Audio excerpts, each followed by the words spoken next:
Today we're diving into a really powerful piece by Nepalese poet Ebisu Bedi called Soft Storm. It's a poem that looks straight into the chaos of our times, but not with anger. It looks with this incredible sense of compassion. So let's get started by unraveling the poem's central puzzle. The title itself is the first thing that just grabs you, right? It's a total paradox. Soft storm? I mean, how can something we know is so violent and destructive also be soft? That's the big question the poem is asking us to figure out. So, to really get what this poem is doing, we've got to break down these two ideas that seem to fight each other. Let's just start with the words themselves. Okay, so on one hand you have soft, gentle, mild, and on the other you have storm, a violent, chaotic disturbance. The poet just smashes these two opposites together, and in doing that, he creates a totally new meaning, one that's built from his own experience. All right, let's tackle the first half of that puzzle. The speaker in the poem keeps saying, "I became soft." But why? What's causing this change in him? And it's not about weakness, not at all. It's actually about a really deep sense of empathy. The first trigger he gives us is seeing suffering firsthand. He sees homeless kids, and they're hungry, they're crying. This isn't some abstract concept of poverty for him. It's a real, specific, and painful moment that sparks a change inside him. So this softness he's talking about, it's empathy. It's that deep human gut reaction you get when you see the most vulnerable people suffering. And that feeling just gets deeper with another really powerful image.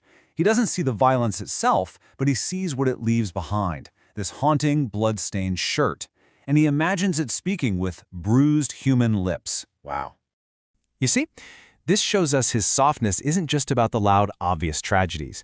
It's also a response to the quiet evidence of conflict, the pain that just hangs in the air long after everything has gone silent. It's all about bearing witness. So a pretty clear pattern starts to show up, right? The speaker's softness is born from this profound empathy he feels for the victims of injustice and chaos. Okay, so we've got the soft part. Now, let's flip the coin and look at the other side, the storm.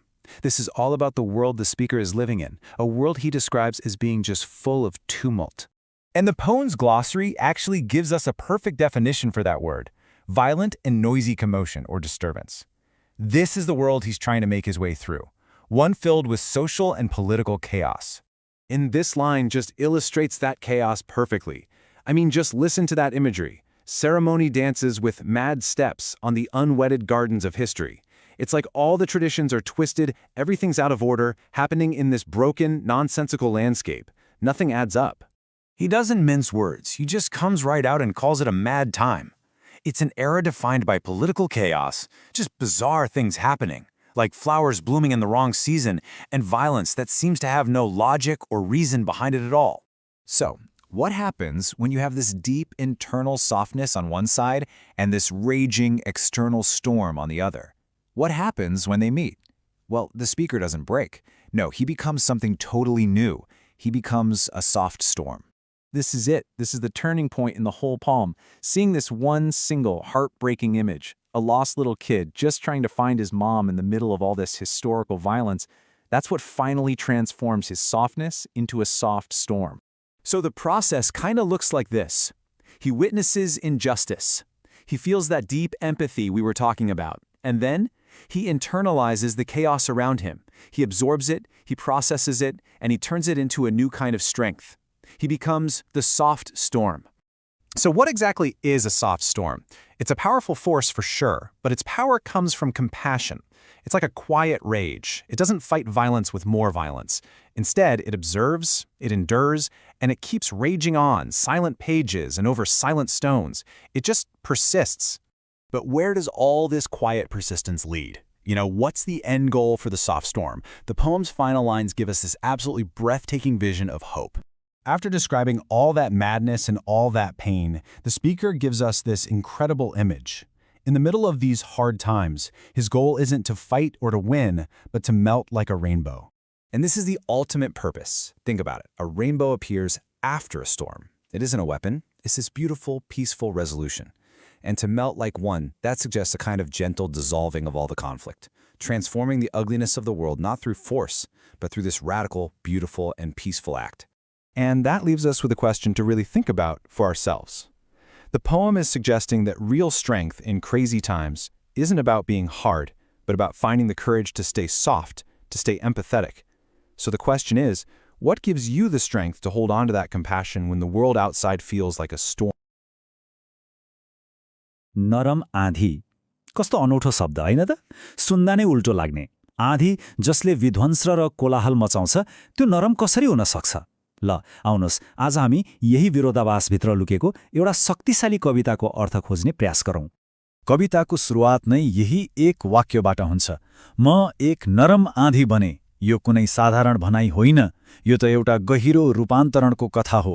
र यहाँनिर एउटा प्रश्न उठ्छ, आखिर कस्तो परिस्थिति आइलाग्यो होला जसले एक मानिसलाई यस्तो अनौठो आँधी बन्न बाध्य बनायो? यो कुरा बुझ्नको लागि हामीले शब्दहरू पछाडिको संसारमा पस्नै पर्छ। मतलब त्यो समय र परिवेशलाई हेर्न जरुरी छ जसले यो कवितालाई जन्म दियो। यी शब्दहरू हुन् नेपालका एक अग्रज साहित्यकार अभि सुवेदीका। त्रिभुवन विश्वविद्यालयमा झण्डै 40 वर्ष प्राध्यापन गर्नुभएका सुवेदी आफ्नो लेखनमा समाजका उथलपुथल र विसङ्गतिहरूलाई निकै करुण भावले केलाउनुहुन्छ र यो कविता उहाँको यही चिन्तनको एक उत्कृष्ट उदाहरण हो। र यो कविता कुनै शून्यमा लेखिएको होइन। आहा, यो त त्यो समयको उपज हो जसलाई कवि आफै पागल समय भन्नुहुन्छ। एउटा यस्तो युग जहाँ सामाजिक र राजनीतिक अराजकता चरममा थियो। यो त्यही कोलाहलको बीचबाट निस्किएको एउटा शान्त तर शक्तिशाली आवाज। त्यसो भए के देख्नुभयो त कविले त्यो पागल समयमा, जसले उहाँलाई कठोर होइन कि नरम बन्न प्रेरित गर्यो? कविताले हामीलाई केही निकै मार्मिक घटनाहरूको साक्षी बनाउँछ। कविताले हामीलाई सिधै ठमेलको एउटा दृश्यमा लिएर जान्छ, जब घरबारविहीन बालबालिकाहरू शक्ति केन्द्र केशरमहल नजिकै भोकले रुन्छन्। त्यो रोदनले वक्तालाई भित्रैदेखि हल्लाइदिन्छ। अब यो इमेजो किन यति शक्तिशाली छ त? किनभने यसमा एउटा गहिरो विरोधाभास छ। एकातिर छ सत्ताको आडम्बर अनि ठिक त्यसकै छेउमा छ निर्दोष बचपनको चित्कार। यो सामाजिक असमानताको कति जीवन्त र तीखो चित्र हो। त्यसपछि अर्को दृश्य आउँछ जुन अझै विक्षिप्त बनाउने खालको छ। एकजना मानिसलाई आफ्नै परिवारको अगाडि निर्दयतापूर्वक कुटपिट गरिँदैछ।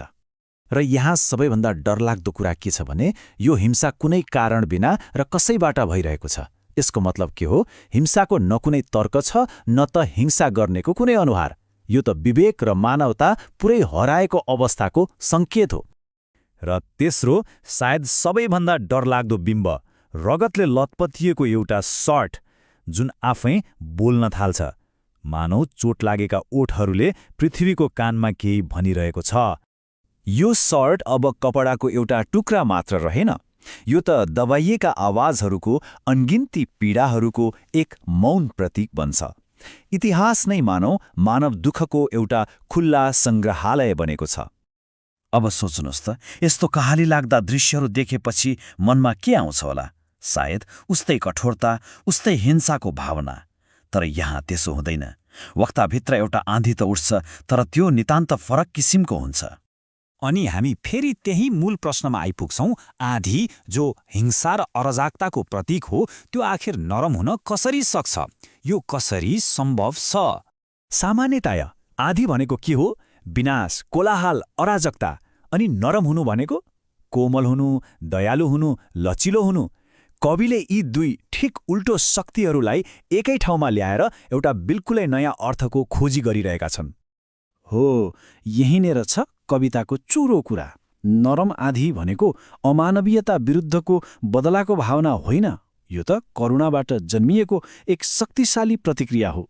यो त्यस्तो क्रोध हो जसले समानुभूति गुमाउँदैन। यो विनाश गर्न होइन, सर्जना गर्न उठ्ने एक शान्त तर निरन्तर चल्ने शक्ति हो। त्यसो भए यो नरम आँधीले कस्तो सिर्जना गर्छ त? कविताले यसको जवाफ प्रकृतिको सुन्दर बिम्बहरूबाट दिन्छ, जसले कठिन समयमा एक नयाँ दृष्टिकोण देखाउँछ। कविले जुनेली रातमा देखेको एउटा दृश्यले आशाको सञ्चार गर्छ। ढुङ्गामाथि क्रकसहरू फुलेका छन्। सोच्नुहोस् त, यो सानो वाक्यमा कत्रो ठूलो अर्थ लुकेको छ। ढुङ्गा जस्तो कठोर र निर्जीव ठाउँमा पनि जीवन फुल्न सक्छ। यसले देखाउँछ कि पीडाको बीचमा पनि सूर्यको हाँसो भेट्टाउन सकिन्छ र कठोरताको जवाफ कोमलताले दिन सकिन्छ। र कविताको अन्तिम र सायद सबैभन्दा शक्तिशाली इच्छा यही हो, यो कठिन समयमा म इन्द्रिणी झैँ पग्लिन चाहन्छु। कठोर समयको जवाबमा ढुङ्गा जस्तै कठोर बन्ने होइन, बरु इन्द्रेणी बनेर पग्लिने। संसारको हिंसा र कुरूपताको नक्कल गर्नुको सट्टा त्यसको प्रतिक्रियामा सौन्दर्य र आशाको स्रोत बन्नु हो। यही नै कविताको अन्तिम र सबैभन्दा गहिरो सन्देश हो। अब अन्त्यमा एउटा प्रश्न मनमा खेलाउँदै जाउँ। यो कठोरताले भरिएको संसारमा हामीभित्रको त्यो नरम आँधी के हुन सक्छ र त्यसलाई हामीले कसरी जगाउन सक्छौँ?